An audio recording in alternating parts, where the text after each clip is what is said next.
Alright, good morning, good morning. Good morning. Oh, good morning kay Kuya from Asinggan, Pangasinan.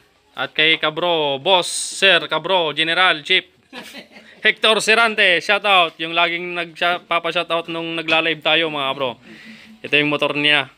Wave 125. At ang problema nito ay naputulan ng balakang. Hindi.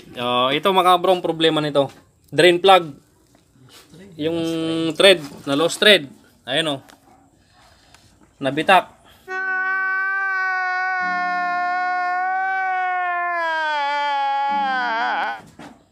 Nung nagpa-change oil daw si Donya, si ate, yan yung mayari yun o.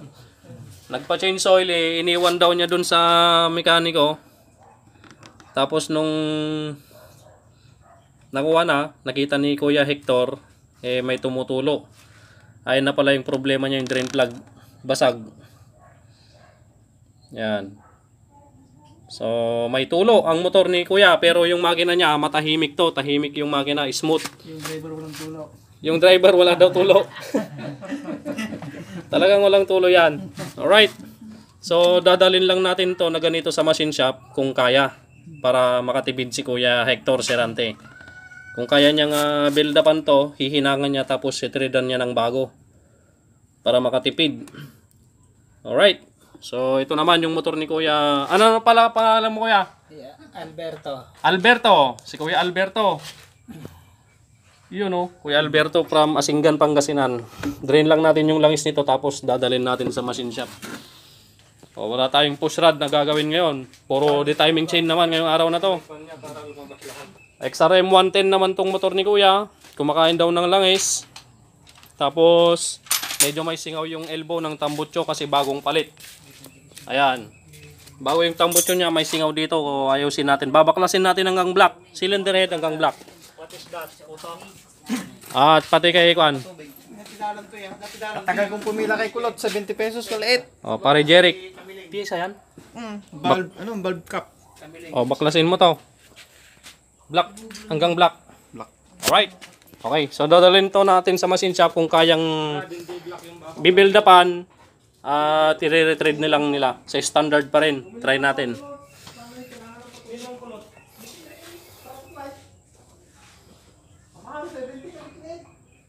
One eternity later. Alright mga kabro, yung motor po ni Kuya from Asinggan, Pangasinan. Ito. Pinaribor natin dahil may mga gasgas na yung sleeve ng black.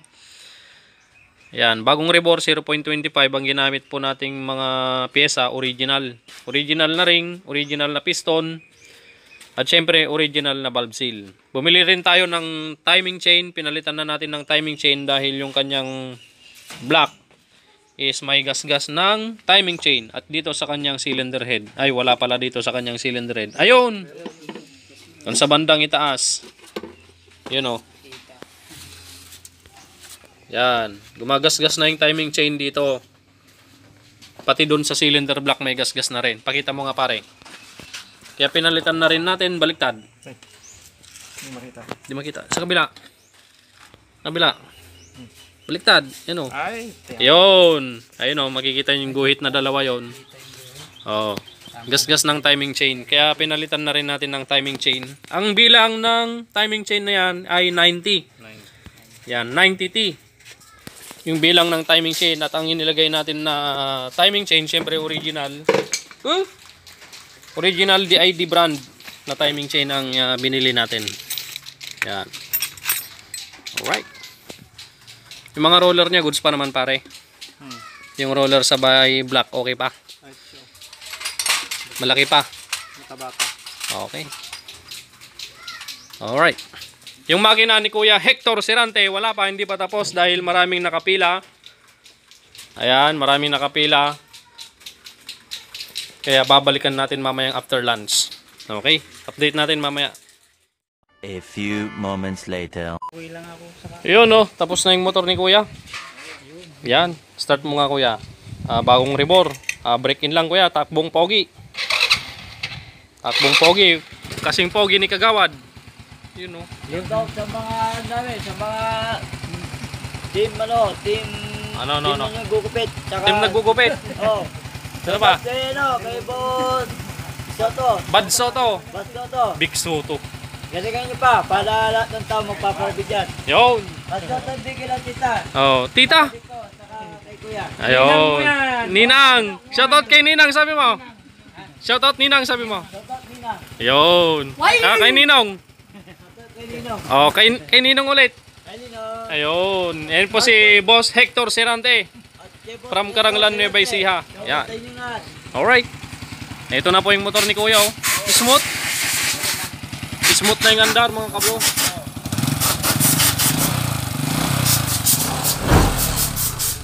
Yan. Okay na ito. Napare-tread na rin natin. Standard tread din. Nililinis lang ng konti yung makina para may salpak na natin sa chassis. Yan. Yan. Shoutout ulit kay Kuya. Shoutout sa mga kwan, taga Liban Trade, kasama ko sa trabaho. Yo. Bukas, andyan ako. Yun. Nagbakasyon si Kuya. Ano ba? Napakita natin masamang demonyo. Napalayas na. Mamaya, doon na pupunta mamaya oh. Doon na sa makina ni kuya. Oh, yung damo na lang dito ang natitira yo. Oy! Opo, patipan! Okay na, tapos na mga bro. Sunod natin yon, sasalpak na lang natin sa chassis. Okay. Puro katagalaw. Oh, mga kabro, nandito na si Bossing oh. From Korea. Ang kuliya. Kadarating lang niya. Anyong sayo. Dati pinapanood siya bro. Oh, ito si Kagawad oh. Usap po niya ako kanina eh. Ano yung inagan mo ka dyan, boss? Jai. Ayun inagan mo? RB Hill. RB Hill, ayun si Boss RB Hill pala. Ito yung motor niya, TMX 155, yung in-overhaul natin. Pinalitan natin ng mga original.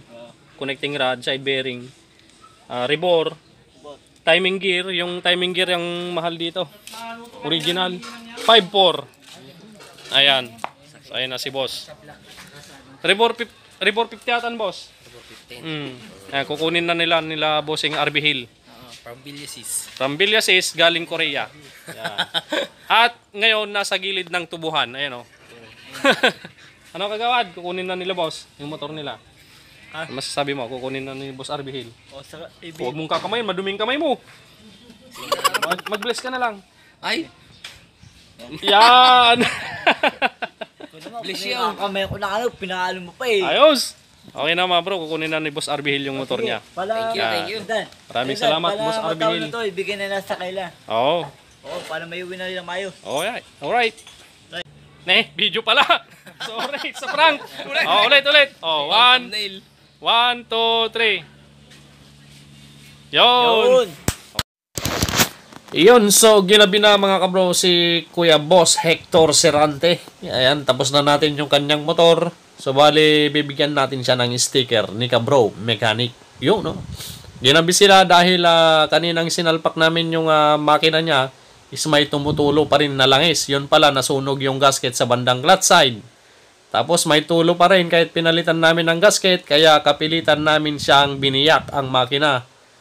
Yun, biniyak namin ang makina dahil nasunog din yung kanyang pandikit. Kaya ngayon, okay na yung motor niya mga kabro. Ayan, pauwi na po sila. Maraming salamat sa inyo pong panonood mga kabro. Pagpalain po kayo ng Panginoon.